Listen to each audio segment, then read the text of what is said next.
Capítulo 1. The echo of the first scream. The rain hadn't stopped for hours, and the wind whispered like 1,000 lost voices across the cracked streets. I stood before the hospital, its looming silhouette dark against the stormy sky, windows like empty eyes staring into nothingness. They said it had been abandoned for decades, that no one who entered ever returned the same, or returned at all. Tonight, I had to find out the truth. I stepped onto the wet pavement, the old gates groaning as if protesting my intrusion. The air was thick with the scent of mildew and rust, and the chill crawled under my skin, curling like icy fingers around my spine. Every instinct screamed at me to turn back, but I couldn't. Not after hearing the rumors about my brother. He'd disappeared here, swallowed whole by this decaying place, and I couldn't ignore the pull of unanswered questions. Inside, darkness swallowed me. My flashlight cut through the gloom in a thin, trembling beam, revealing peeling paint and hallways littered with broken beds and rusted instruments. Each step echoed, each creak of the floorboards a warning. And then I heard it. A scream. Sharp, raw, echoing through the corridors as if the walls themselves remembered every torment they had witnessed. I froze, heart hammering. The sound came again, this time closer, almost pleading. My throat went dry, but curiosity propelled me forward, deeper into the hospital's belly. The corridors twisted in impossible ways, doors leading to rooms that seemed to shift when I wasn't looking. Shadows flickered at the edge of my vision, forming shapes that melted into the darkness before I could focus. I reached what must have once been the reception area. Dusty chairs leaned at odd angles, a shattered clock stuck at midnight. And then I saw it. A child's shoe, caked in dirt, abandoned as if its owner had vanished mid-step. My stomach churned. Memories of the stories my brother told me about strange noises and ghostly figures returned, filling my mind with dread. A whisper slithered through the air, almost too soft to catch. "Help me." The words wrapped around me like tendrils, pulling me toward the stairwell that led downward. The deeper I went, the heavier the air became, thick with something I couldn't name. Each heartbeat sounded deafening, each breath ragged. Then it came, the scream, close, too close. Behind me? Ahead? It didn't matter. The sound penetrated my bones, and in that moment, I understood the stories weren't exaggerations. The hospital wasn't empty. It never had been. And somewhere, in the darkness, my brother's voice, or what was left of it, was crying out. I took a step forward, and the walls answered. Capítulo 2. The Forgotten Wards. The stairwell groaned under my weight, each step echoing like a coffin lid slamming shut. I reached the basement, and a suffocating darkness enveloped me, thick with the scent of damp concrete and something fouler I couldn't name. My flashlight trembled in my hand, casting narrow beams across walls scarred by decades of neglect. The lower wards of the hospital, I realized, had been forgotten for a reason, and that reason was screaming. I moved down the hallway, my boots clicking against cracked tiles. Rusted gurneys leaned against the walls like twisted sentinels. The air was heavy, saturated with the memories of pain, of lives snuffed out quietly, unnoticed. And then, a sound, a soft shuffle, deliberate, cautious, came from one of the rooms. My heart clenched. I stepped closer. The door was slightly ajar, its hinges squealing like a scream itself. Peering inside, I glimpsed rows of empty beds, sheets yellowed with age, and the faint outline of figures sitting motionless at the edge of the mattresses. They were too still to be alive, too quiet to be human. And yet, their eyes followed me. Hollow, pleading eyes that refused to blink, that burned into my chest like embers. A whisper broke the silence. Why did you leave us?" The voice was thin, fragile, like a thread about to snap. I swallowed hard, realizing it came from nowhere and everywhere at once. Each room seemed to hold its own whisper, a chorus of voices, desperate and angry. The walls themselves were alive with sound, replaying the torment of the past. I stumbled forward, flashlight shaking, as the hallway seemed to stretch impossibly long. Doors that hadn't been there before appeared, some closed, some ajar. Every time I tried to peer inside, the room looked different. Some rooms held nothing but darkness, others, memories. I saw a boy clutching a tattered blanket, staring at me with eyes too old for his face. I saw a nurse weeping into her hands, unable to save anyone. I saw my brother, or at least someone who wore his face, silently screaming behind a fogged glass window. The whispers grew louder, merging into a single voice that seemed to circle my head. "You shouldn't have come here. You shouldn't have." It wasn't a warning, it was an accusation. My throat tightened and my legs trembled, but I couldn't turn back, not yet. I had to know. A sudden cold swept through the hallway, extinguishing my flashlight. I was plunged into darkness, the whispers now a cacophony of grief and rage. I fumbled for the switch, and when the light flickered back on, I realized the figures weren't in the beds anymore. They were on the walls, pressed flat, faces distorted, reaching out with silent hands. And then I heard it, a scream, muffled, coming from the very heart of the ward, echoing the first one I had heard. Only this time, it was joined by dozens more, each one layering over the other, filling the hallway with a sound so raw, so desperate, it threatened to shatter my mind. I understood then that the wards weren't just forgotten by the living, they were claimed by the dead. And somewhere deep in that chaos, my brother waited. Capítulo 3, The Nurse Who Never Left. The air grew heavier with every step, thick like water, suffocating yet magnetic, pulling me deeper into the hospital's belly. The lower wards had claimed my senses, and yet I could not stop. Someone was waiting, and I could feel it before I saw it. A soft rustle echoed down the hall. I froze.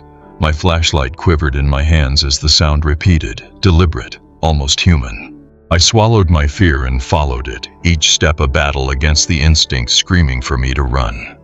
At the end of the corridor, a figure emerged. She was tall, unnaturally still, wearing a nurse's uniform so pristine it seemed out of place amid decay.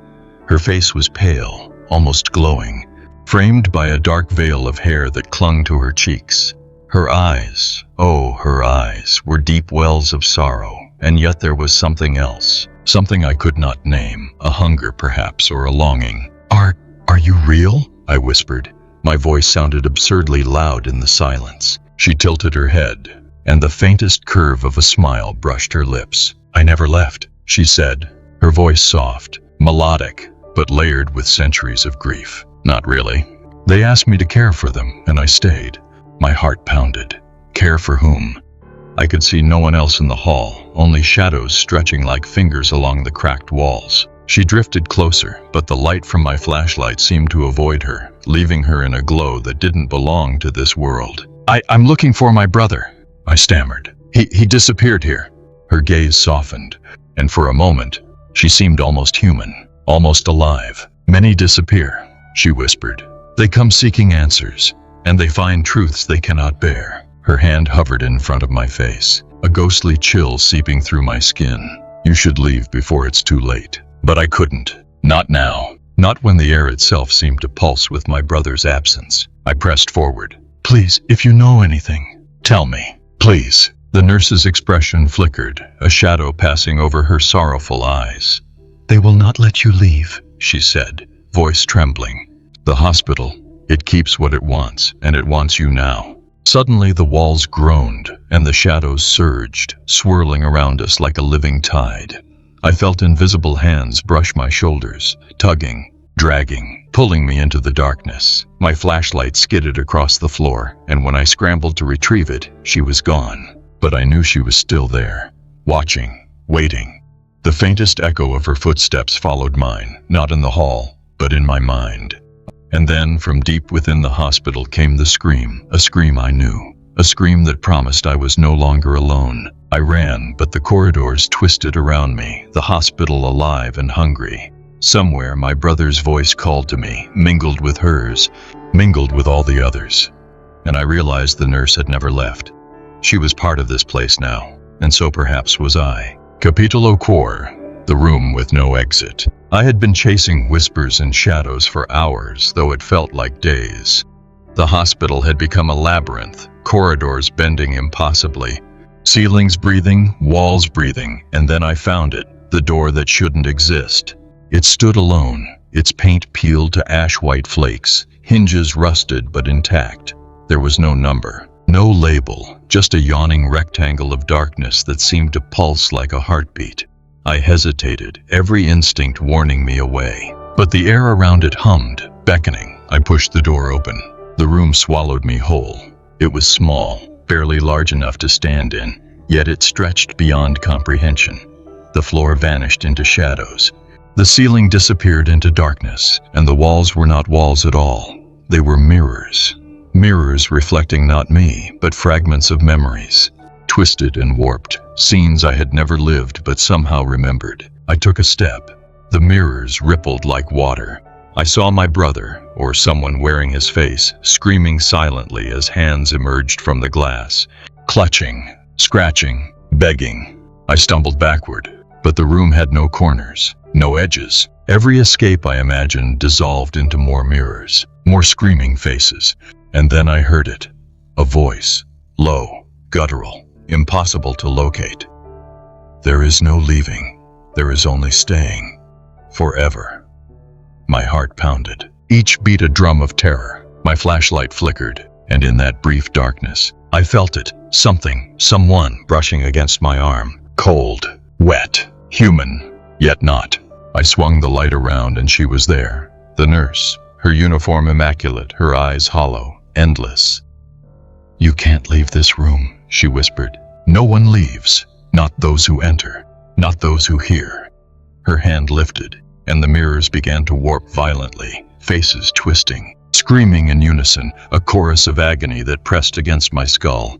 I tried the door, locked, invisible, like the room itself had swallowed it. Panic clawed at my chest.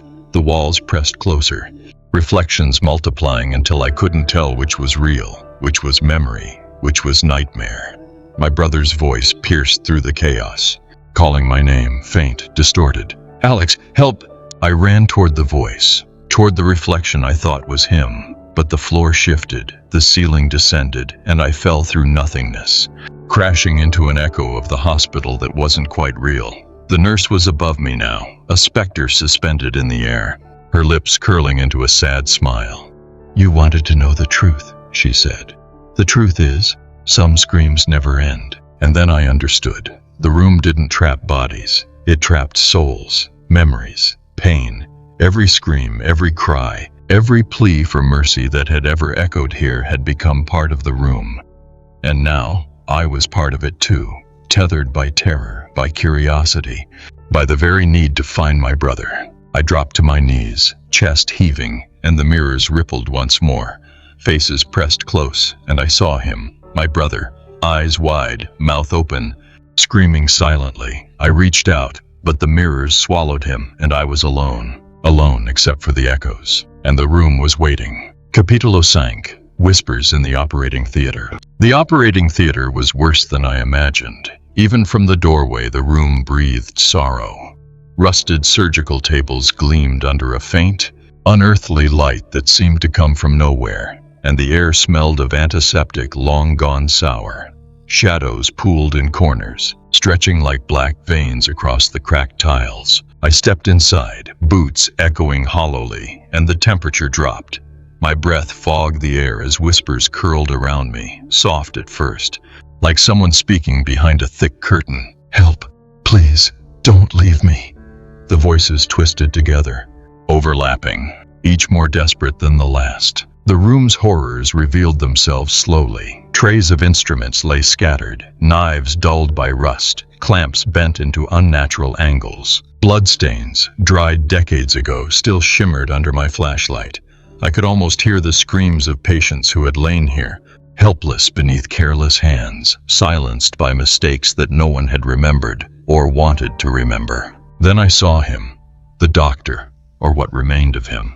A figure hunched over the central table, face hidden in shadow, hands twitching as though performing a surgery long forgotten.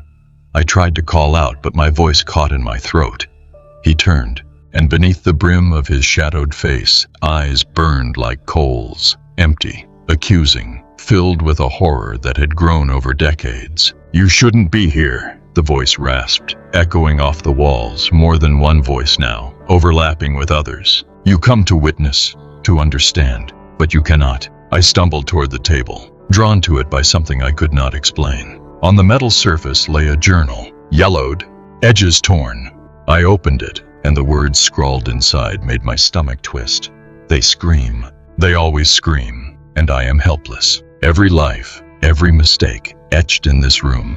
Forever. The whispers grew louder, frantic. I could feel them brushing my skin, tugging at my arms, wrapping around my legs. Faces appeared in the walls, pressed flat against peeling paint, mouths open in silent terror. My flashlight flickered, and in the brief darkness, I saw the doctor standing atop the table, shadows stretching impossibly tall, a phantom of guilt and rage. I turned to run, but the door was gone. The room had shifted, walls bending inwards, tables twisting. Panic clawed at me. The whispers crescendoed into a single scream, deafening and all-consuming, echoing the voices of everyone who had ever died on these tables. I could feel their hands through the air, cold and insistent, gripping, holding, warning. Then, among the chaos, a voice called clearly, "My brothers. Alex, down here." I dropped to the floor, crawling, following the sound. The operating theater seemed endless, stretching beneath me like a nightmare that refused to end. Every table, every shadow, every whisper demanded my attention, yet I kept moving, desperate to find him. And as I neared a shadowed corner, I realized the truth. This theater was alive, not with blood, not with walls, but with memory. Every mistake, every life lost, every scream. It had fused with the room itself, and I had just joined the chorus. I stopped, I listened, and the whispers spoke directly to me now. "You are next." Capítulo 6, The Diary of a Lost Patient. The hallway beyond the operating theater narrowed into a tunnel of shadows. My boots echoed against cracked tiles, and every step seemed to summon more whispers, more invisible eyes tracking me. The hospital had changed, its walls bent, corridors twisted, and the air itself pulsed with memory. It was alive, and it knew I was searching for my brother. In the corner of a room, half buried under debris and rotting sheets, I found it. A small, leather-bound diary. Its cover was worn, pages yellowed, and a faint, coppery scent clung to it. Something inside screamed for attention, and when I opened it, the words bled from the paper as though the ink were still warm. "I'm forgotten. The world has left me here. The nurses, the doctors, they pretend I am not here. Every day is pain, every day is fear, and the machines, they watch me. I am a subject, not a patient." I swallowed hard. The handwriting was frantic, looping, almost tearing the page as it conveyed despair. I flipped further, reading lines that made my stomach churn. "They say I volunteered, but I never consented. Every injection, every experiment, every scream, it's recorded. They tell me it will help others, but I see no others. Only walls, only screams. And sometimes, I think I see their faces in the mirrors, smiling at my suffering." A shiver ran down my spine. The hospital's whispers intensified, as if the diary had awakened them, summoned them to the surface. Shadows stretched across the floor, curling around my legs, and I felt a chill crawling up my arms. I read on. "If anyone finds this, know the truth. The hospital does not forget. It never forgets. Those who vanish are not gone, they are absorbed. Their pain fuels these halls. Their screams echo forever. And the nurses, the doctors, they are trapped too. Guardians of horror they cannot escape." A sudden noise made me flinch. Behind me the shadows shifted. I turned, flashlight slicing through darkness, and saw her, the nurse from before. She stood silently, eyes hollow, staring not at me, but past me, toward the diary in my hands. "They hear you now," she whispered. "Every word, every thought. The diary has a voice of its own, and it calls to them." The whispers became cries, desperate, pleading, angry. I could feel the fingers of the past brushing my skin, cold, insistent. Faces pressed through the walls, mouths open in silent terror, each reflection a chapter in the hospital's memory. I realized then that the diary was more than a record. It was a key. Every lost patient, every scream, every hidden truth was etched into its pages, and somehow it connected me to the horrors of the hospital in a way nothing else could. And deep inside, beneath the echoes and the shadows, I heard it again, my brother's voice, weak but clear, calling my name. I clenched the diary. Every nerve in my body screamed to flee, yet I knew I had no choice. I had to follow his voice, follow the story written in pain, and uncover the truth the hospital tried to bury. But the diary had one warning: scrawled in the final trembling line. Once you read me, there is no turning back. Capítulo 7. The elevator that descends on its own. The elevator stood at the end of the corridor, an ancient metal box that shivered under the weight of decades. Its doors were scratched and dented, wires hanging like exposed veins. A faint light flickered above it, pale and intermittent, as if signaling both welcome and warning. I didn't trust it. I knew better than to trust anything in this hospital. And yet, the pull was irresistible. A sudden thud echoed inside the shaft, and the doors creaked open on their own. I froze, flashlight trembling in my hand. The air inside smelled like rusted iron and decay, sweet and suffocating. My reflection in the metal panels was distorted, eyes hollow, skin pale, a stranger staring back. The first step in felt like stepping into water. The doors slid shut behind me with a shudder that rattled my bones. The floor indicator flickered, B1, B2, descending, even though I hadn't pressed a button. A low hum vibrated through the walls, growing louder with each floor. And then the whispers returned, soft at first, just at the edge of hearing, then urgent, pressing in from all directions. Alex! Alex! Come!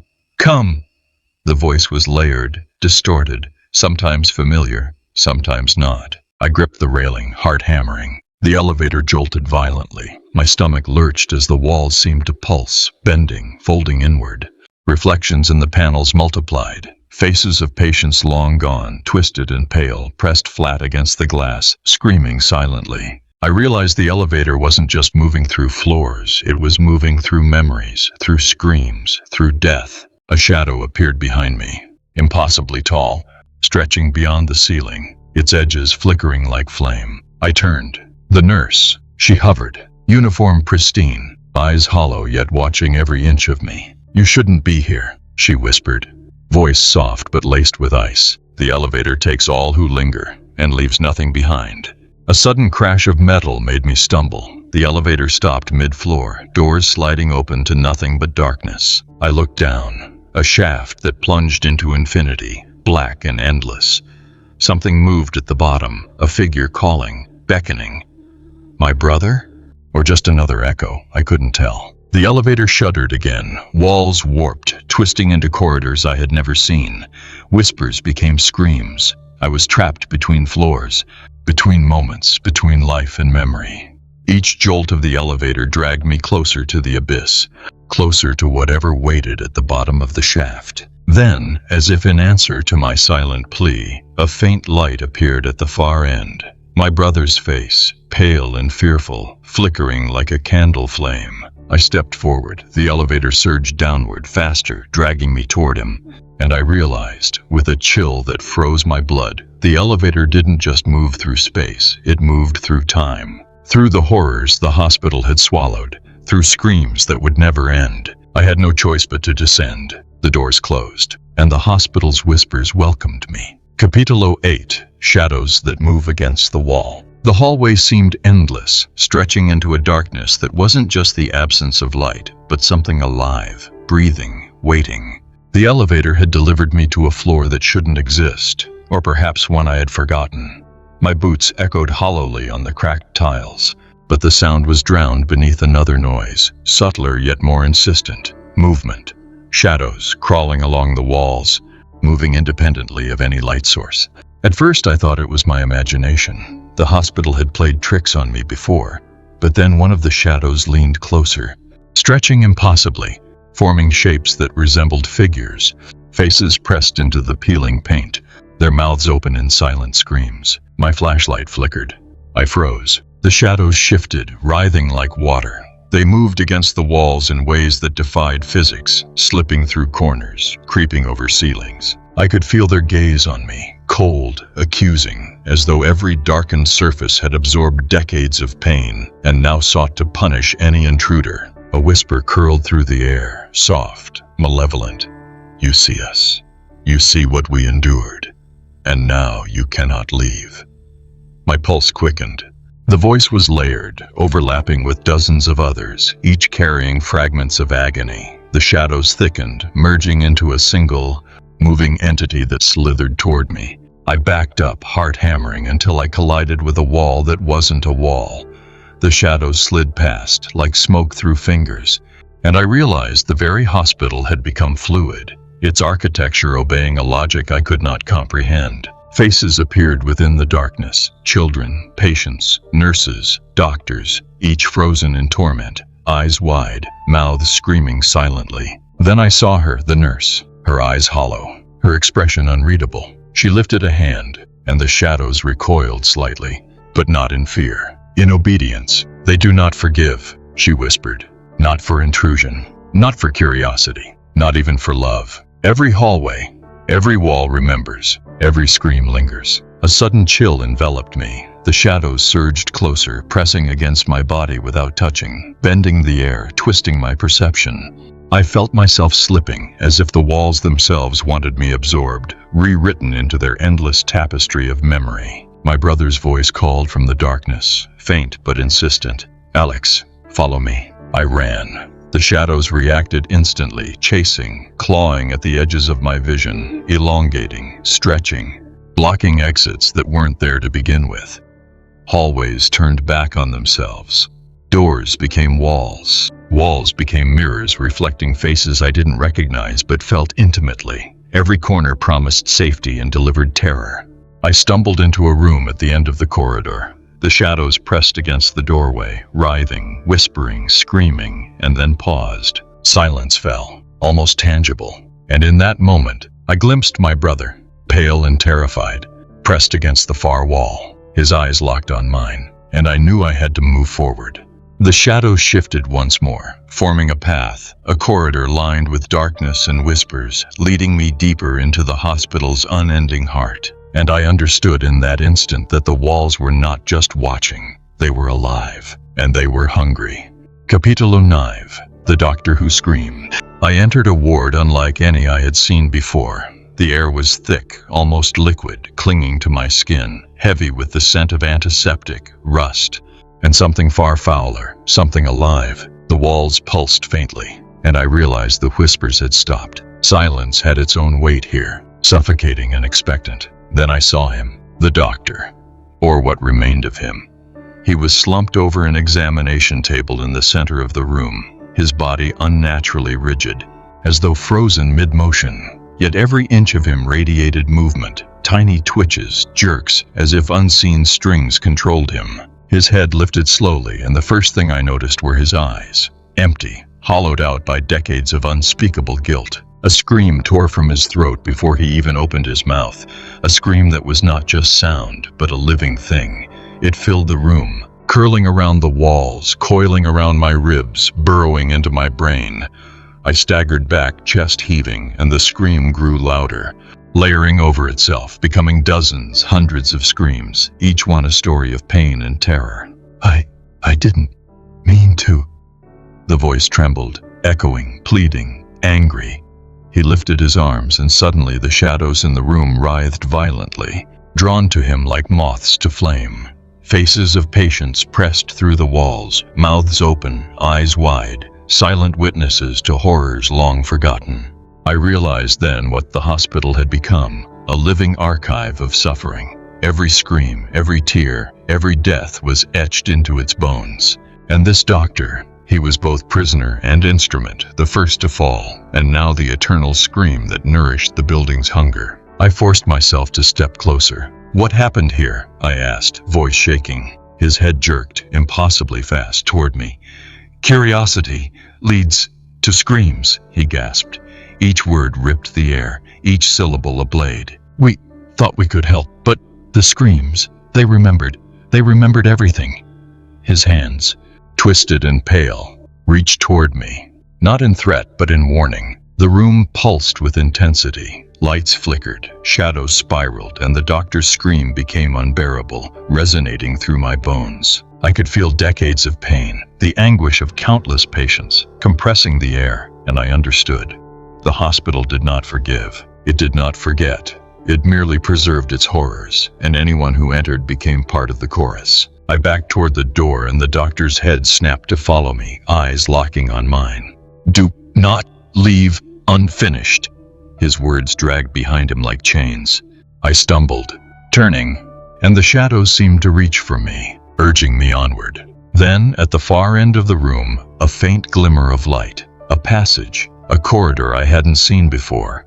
And for the first time I glimpsed my brother, standing at the threshold, pale but alive, eyes wide with fear and hope. I knew I had to reach him, but the doctor's scream followed, endless and unyielding, a warning and a lament that would echo in my ears forever. The hospital waited, and I had no choice but to move forward. Capítulo 10, the corridor that bled. The corridor stretched before me like a wound. Its walls pulsated, swollen and slick, as though the hospital itself had begun to bleed. A coppery scent filled the air, thick and suffocating, and my flashlight flickered against the crimson streaks that oozed from cracks in the plaster. Every step echoed, but it wasn't just my boots. The corridor seemed alive, dripping, whispering with voices I could no longer distinguish from my own heartbeat. I stepped forward, and the floor beneath me squelched, wet, as if the very ground were soaked with decades of suffering. Shadows twisted unnaturally along the walls, crawling like insects over red rivulets that glimmered under the feeble light. I wanted to turn back, but the faint glow ahead, my brother's face just visible through the haze, pulled me onward. A sudden scream erupted from the walls, a sound that was both inside my head and outside, echoing infinitely. Faces emerged from the bleeding plaster. Patients, nurses, doctors, all pressed flat, mouths open, eyes wide with agony. Their hands stretched toward me, clawing, gripping, begging. I stumbled, nearly falling, and a hand, cold, slick, grabbed my ankle, anchoring me to the corridor. I kicked free, my pulse hammering in my ears. The blood seemed to react to my fear, swirling, pooling, forming shapes that shifted into scenes of torture, of surgeries gone wrong, of screams frozen in time. And then I heard her voice, soft but commanding, slicing through the chaos. You walk in their pain. You breathe it. You cannot leave it behind. The nurse appeared at the far end of the corridor, standing atop a river of dark crimson, uniform immaculate, eyes hollow. Shadows crawled along her body, stretching outward to meet the walls. The corridor remembers, she whispered. Every scream, every tear, every loss, it bleeds into the hall. And it wants you to remember too. I gritted my teeth and forced myself forward. The walls pulsed faster now, heartbeat-like, and the shadows lunged. I could feel invisible fingers brush my skin, dragging at my sleeves, whispering my name with hundreds of voices layered over each other.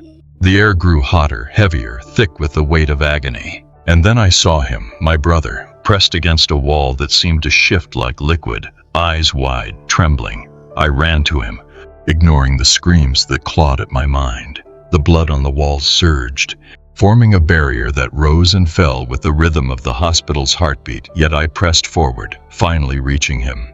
As I grasped his hand, the corridor shuddered violently, walls convulsing, shadows spiraling around us, and then, in the moment between terror and relief, the nurse's voice echoed once more. Remember, you cannot forget what this place demands. The corridor bleeds for a reason, and it never forgives. I pulled my brother along, chest heaving, adrenaline coursing. Behind us, the corridor remained alive, still bleeding, still whispering, still waiting for the next soul to wander too far into its heart. The hospital was endless, and we had only just begun to understand it.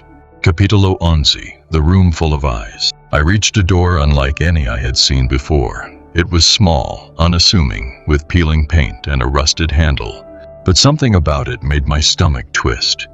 The whispers that had haunted me all this time fell silent, replaced by a suffocating stillness.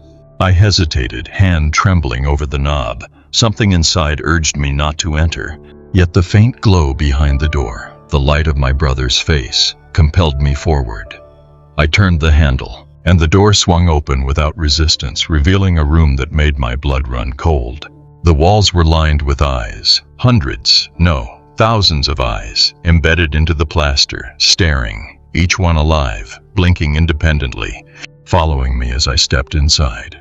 Their gaze was accusatory, hungry, intimate. I could feel their weight pressing into my chest, their silent judgment suffocating. The air was thick, humid, and the faint metallic tang of blood lingered in the corners.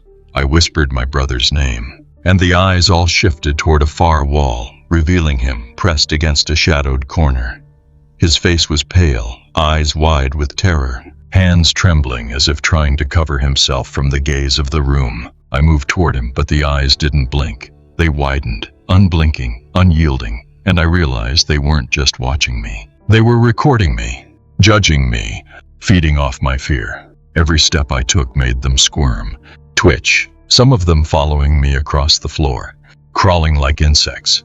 Then I saw her, the nurse. She emerged from the shadows, calm, serene, yet impossibly wrong. "They see everything," she said, voice soft but cutting. "Every thought, every doubt, every secret you hide, the room remembers, and it punishes. They remember what the hospital forgets." A shiver ran down my spine.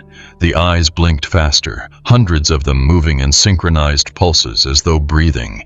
They began to hum, a low, resonant vibration that filled my chest, vibrating through my bones. I could hear voices inside the hum, layered whispers of past patients, each one trapped, each one screaming silently through these eyes. I reached my brother and grabbed his arm. "We have to go," I hissed.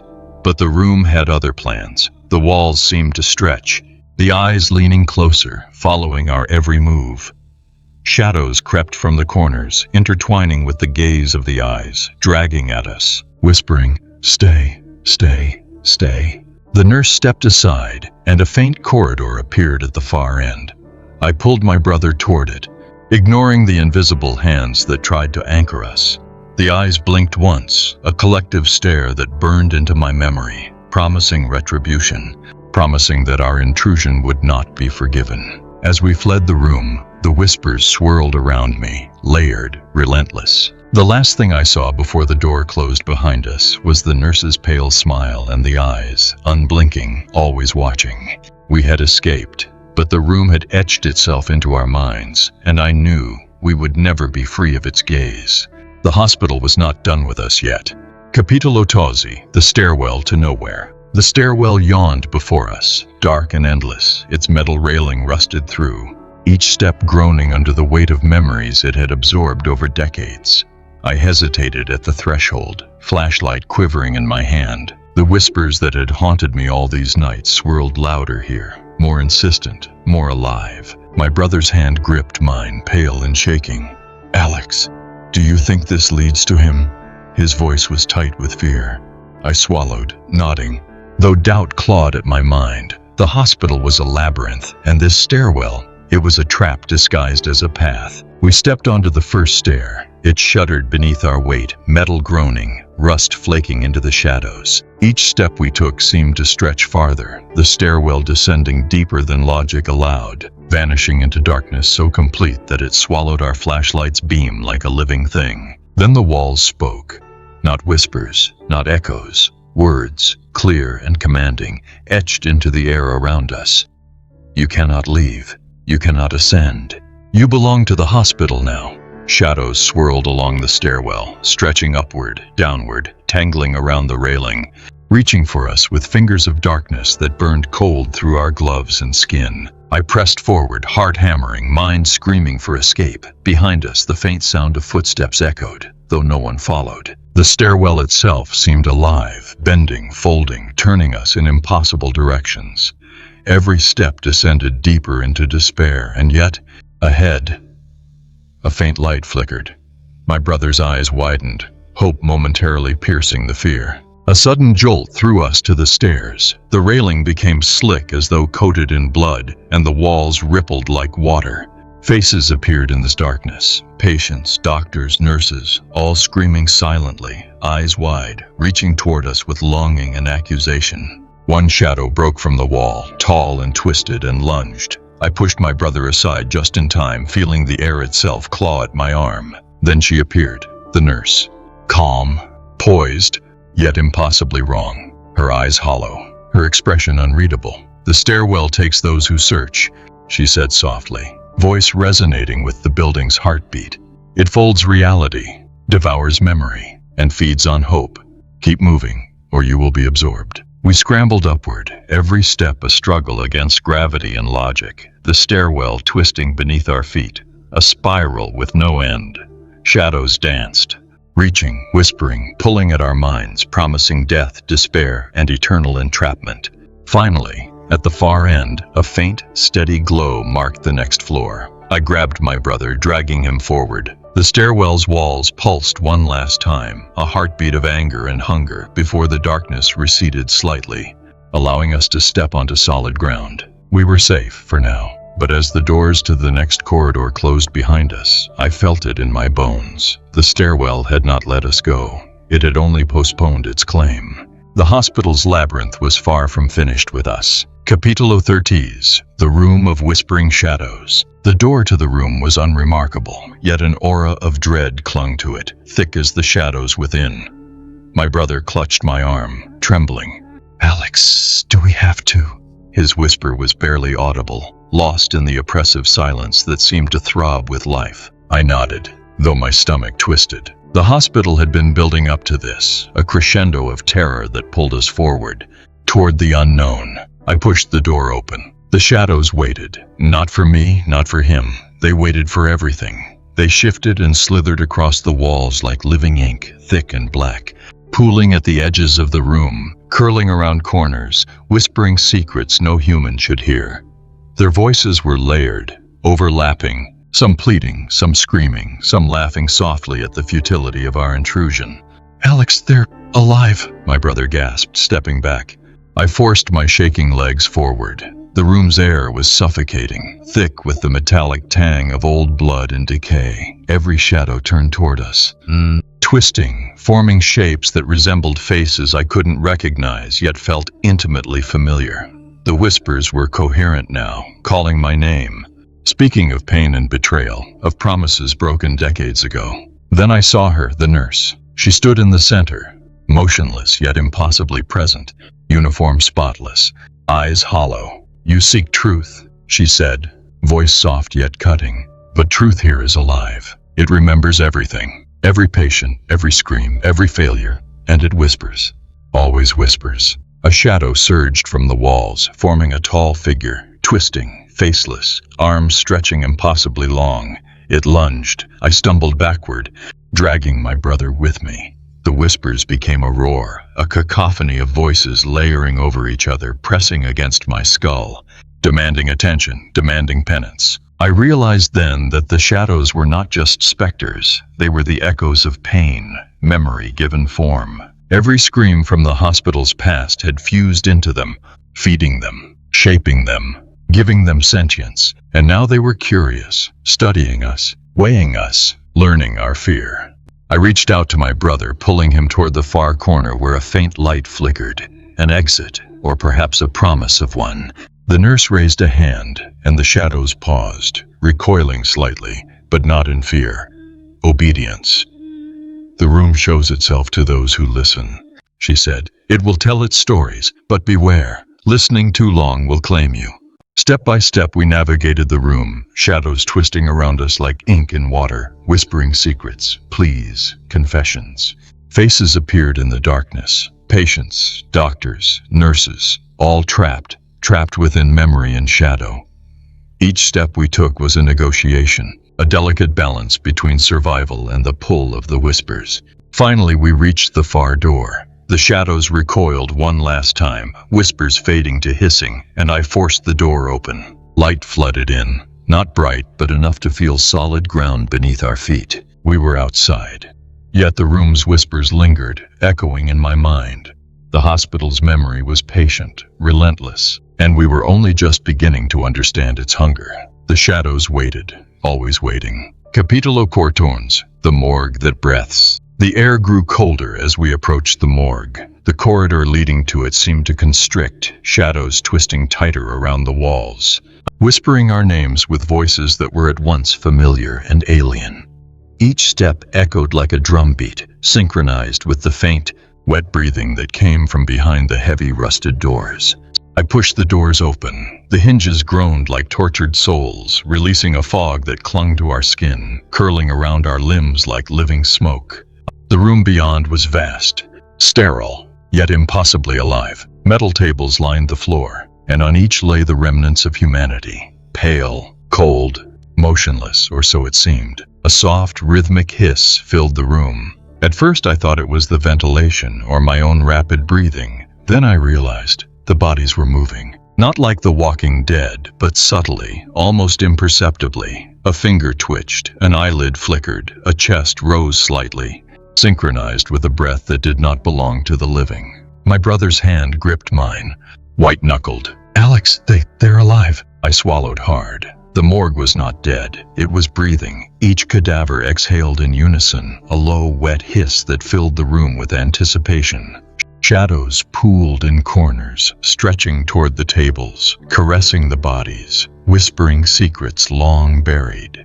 Faces appeared in the fog, patients, nurses, doctors, echoes of screams and confessions, each tethered to the dead, feeding the room's perverse vitality. Then she appeared, the nurse. Her presence was impossible, yet undeniable.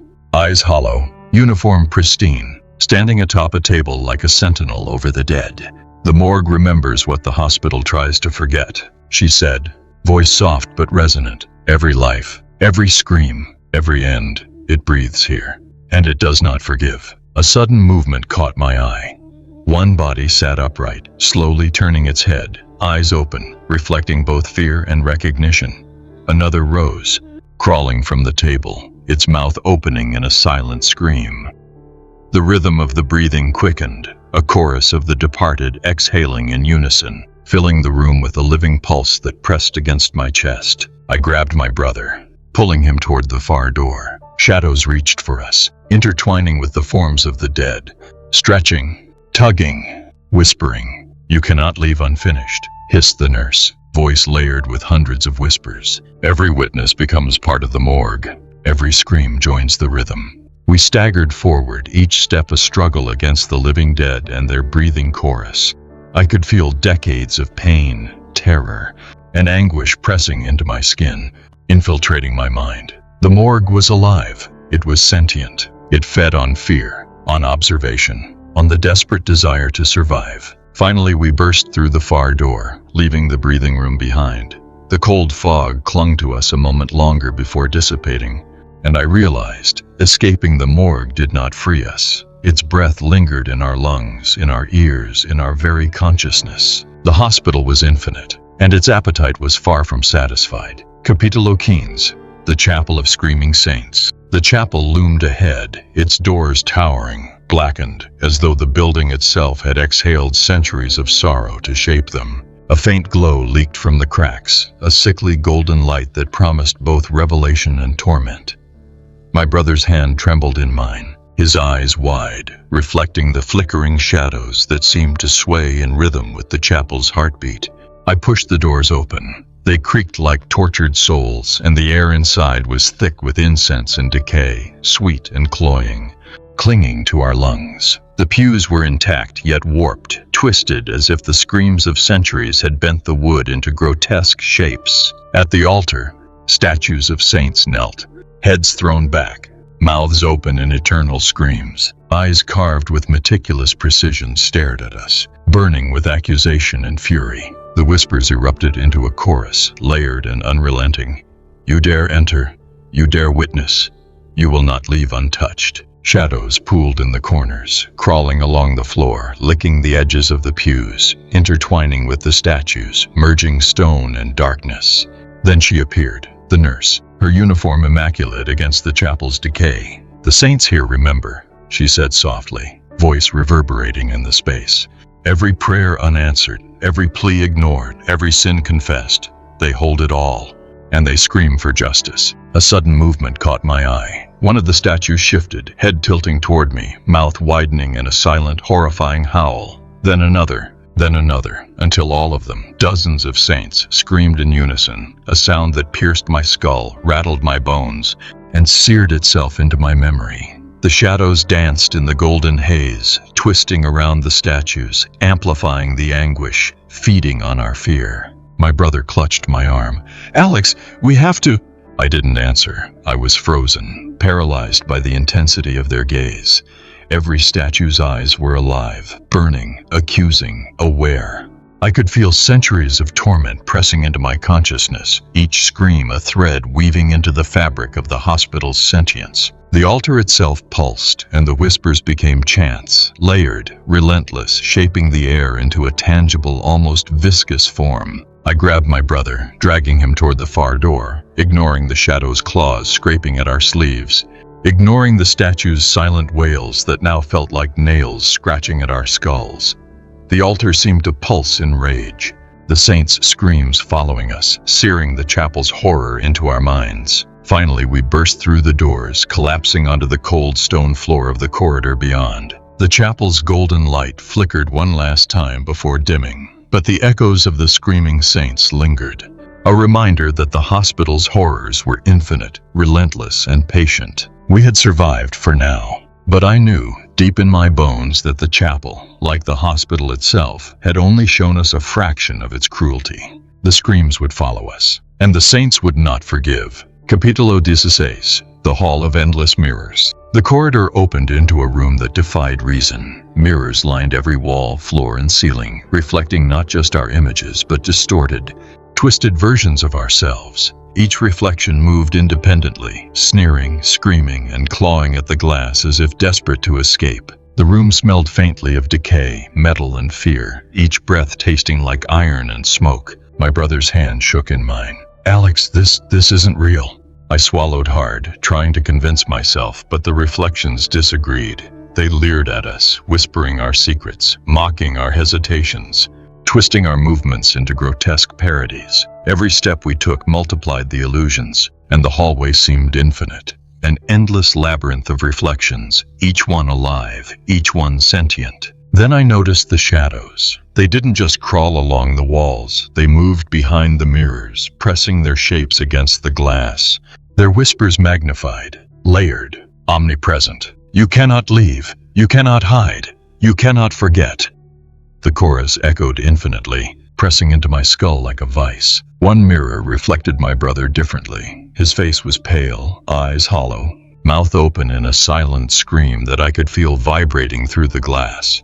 Another mirror showed me older, eyes sunken, hair graying, trapped in some nightmare version of the hospital I didn't recognize. Every reflection was a warning, a prophecy, a threat. A voice pierced the chaos. "The mirrors hold what the hospital cannot touch directly," the nurse said, emerging from the shadows, her form shimmering as if refracted by the glass. "They preserve memory, torment, and the essence of fear itself. Look too long, and you become part of the hall." Suddenly, one mirror shattered without cause. The fragments floated in the air, reflecting infinite angles, and from each shard, a shadowy hand reached for us. My brother screamed, pulling me backward, but the shards hovered, twisting toward our reflections, wrapping around them, dragging our distorted selves toward the broken glass. I forced my mind to focus, gripping my brother's arm. "We move forward, together," I whispered, though my voice trembled. Each step was an act of defiance, a battle against our mirrored doubles, against the room that sought to trap our souls. As we reached the far end of the hall, a single mirror remained intact, showing our reflections, alive, trembling, but whole. Beyond it, a faint corridor beckoned, light shimmering just enough to promise escape. Shadows hissed behind us, pressing against the mirrors like a tide of black water, but we stepped through. The hallway beyond was empty, silent, safe for the moment. But I knew the mirrors had not released us. They had only postponed their claim. The hospital's memory was infinite, and our reflections would haunt it forever. Capítulo 17, the Room of Living Shadows. The corridor ended at a door unlike any I had seen before, blackened, warped, as if the wood itself had been devoured by darkness. My brother's grip on my hand tightened. "Alex, I don't like this." I swallowed my fear and pushed it open. The room inside exhaled a cold, suffocating breath. Shadows stretched across the floor and walls, thick and viscous, moving independently of the light. They whispered, hissed, and sometimes laughed, low, hollow, like a sound made from nothing but malice. "Stay close," I whispered. The shadows noticed us immediately. They recoiled for a heartbeat, then surged forward, writhing like living smoke. They pressed against the walls, crawling along the floor, reaching upward as if the ceiling itself had grown limbs. And then, impossibly, they formed shapes, tall, humanoid figures with gaping mouths and hollow eyes, perfectly mimicking the forms of past patients and nurses. The nurse appeared, her uniform immaculate despite the room's decay. "These shadows are alive," she said softly, voice carrying over the whispers. "They remember every scream, every fear, every stolen breath, and now they hunt you." I felt it first in my chest, a cold pressure, as if the shadows were pressing against my very soul. One lunged, forming tendrils that brushed against my leg, sending a shiver up my spine. Another coiled around my brother, whispering his name in voices both familiar and grotesque. The room seemed to pulse with intent, each shadow acting in concert, a predator with infinite limbs. "Run!" I shouted, grabbing my brother's arm. But the shadows anticipated every step, flowing, splitting, merging into forms that blocked our path. Every corner revealed a new shape, a new echo of terror. I realized they were learning, adapting, watching our fear, turning it against us. I lunged for the far corner, dragging my brother behind me. Shadows followed, tendrils slashing at our heels, mouths opening in silent screams that gnawed at the edges of our minds. The air was thick, almost liquid, each breath a struggle. Then, from the center of the room, the nurse raised her hand. The shadows froze, forming a wall of darkness, writhing but obedient. "Only those who face the shadows without despair can leave," she said. "Fear gives them life. Courage can bind them temporarily." I took a deep breath, forcing every ounce of fear down. "We face you," I said, voice shaking but firm. My brother echoed me, small but resolute. The shadows recoiled, hissing and writhing, giving us just enough space to sprint toward the door at the far end. We slammed it open and tumbled into the corridor beyond. The shadows lingered, pressing against the door, whispering threats and promises, but they did not follow. Not yet. I gasped for breath, my heart hammering. The hospital had tried to claim us again, but for now, we had survived. But I knew deep down the shadows were patient, and they would hunt us again. Capítulo 18, the ceiling that breathed flesh. We stumbled into the next corridor, gasping for air, every step echoing against walls that seemed to close in on us. At first, it appeared ordinary, sterile tiles, flickering fluorescent lights. But then I looked up. The ceiling, it was alive. It pulsed in slow, sickening waves like muscle under skin. Veins writhed across its surface, dark and glistening, carrying some unknown thick fluid. Every pulse made the air tremble. A soft, wet gurgle accompanied each beat, a sound that was neither mechanical nor human, but unmistakably alive. My brother froze beside me. "Alex, it's moving." I nodded, voice caught in my throat. The ceiling expanded, contracting with deliberate intent, flesh stretching and compressing above us.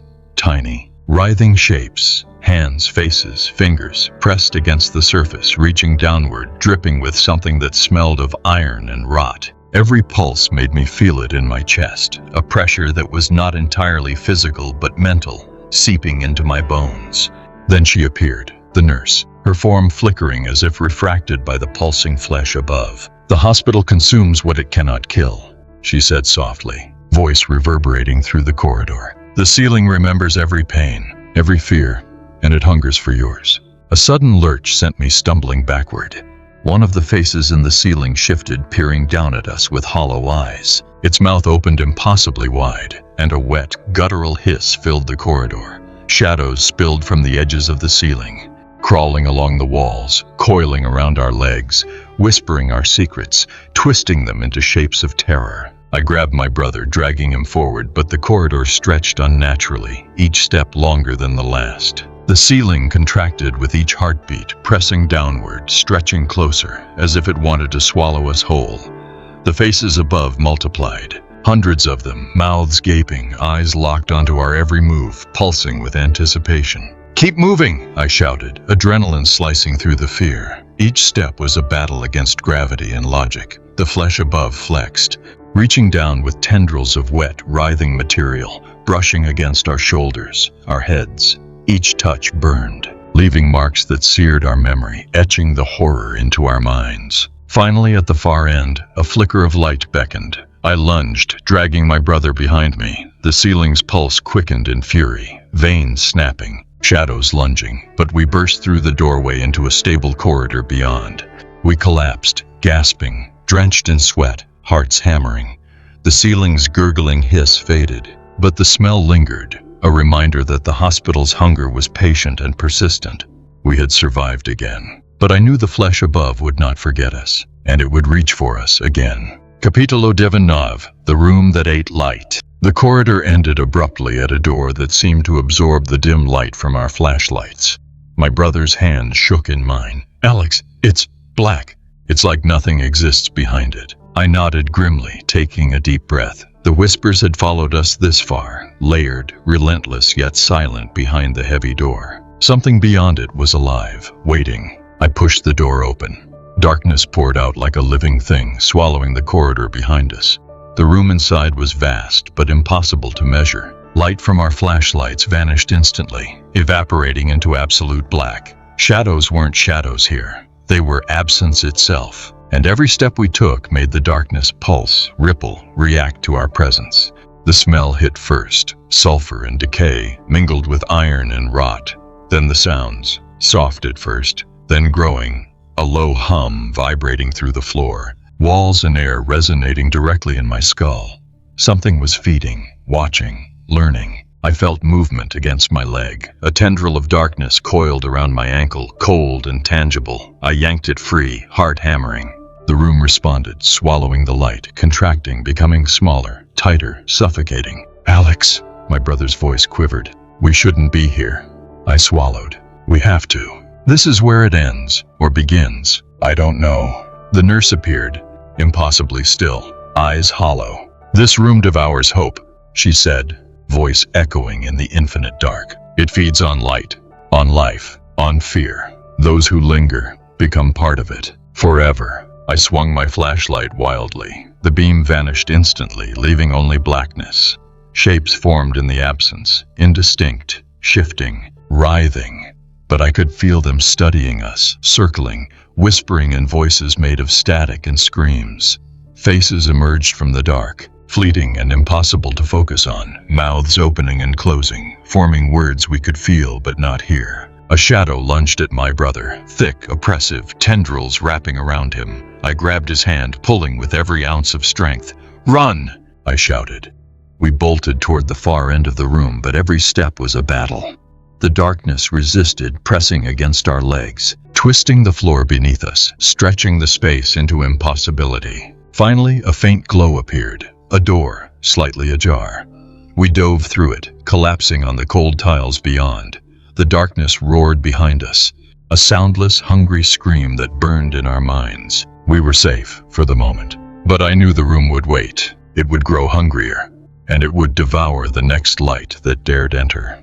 Capítulo 20, the heart of the hospital. We had walked corridors that bent reality, faced rooms that breathed, watched, and hunted. But nothing could have prepared us for the heart of the hospital.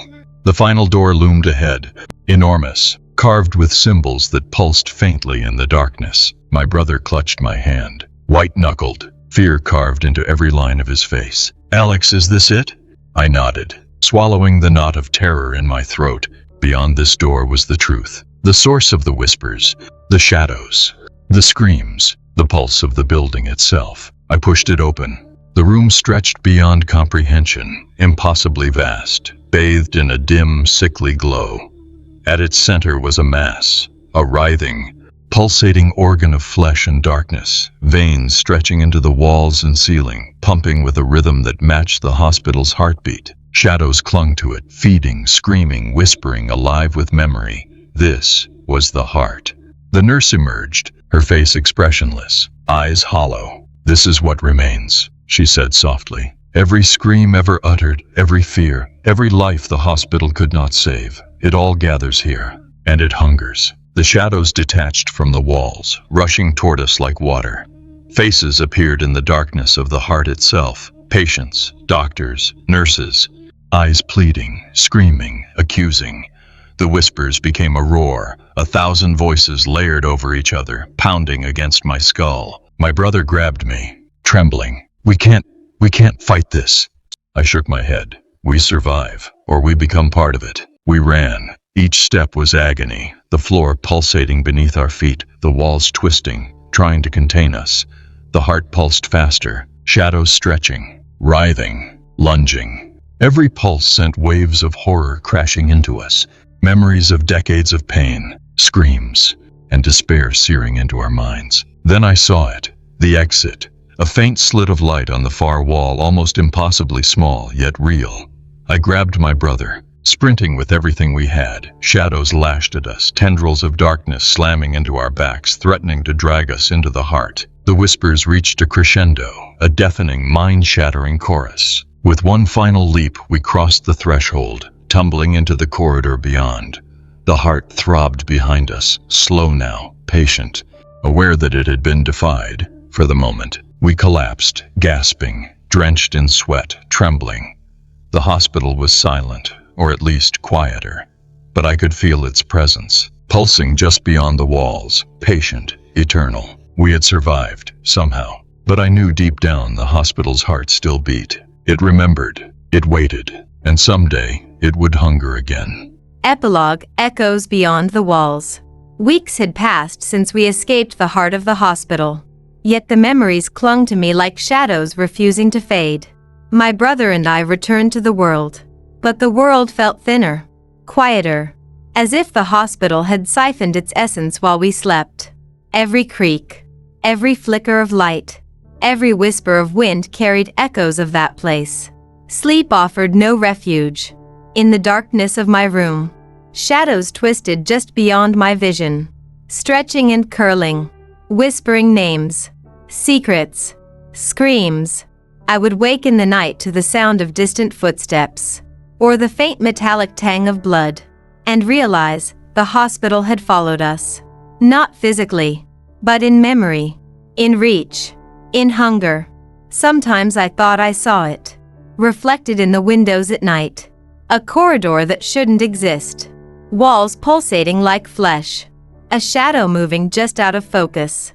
And I remembered the nurse's words. The hospital consumes what it cannot kill. It waits. It remembers. And it will claim those who wander too close. We had survived its heart. Yes. But survival was fragile. Temporary. The hospital was patient. Eternal. A living memory of fear. Forever pulsing beneath the cracks of reality. Its whispers had left traces on our minds. And I realized something unbearable. It had taught us too much. We had seen the shapes of suffering, the reflection of despair, the hunger of shadows, the living flesh of ceilings, the light-devouring rooms, and those images could never leave us. Yet in that terror, in that unrelenting dread, there was a strange clarity. The hospital had shown us its truth. Fear is not just to be survived, it is to be remembered.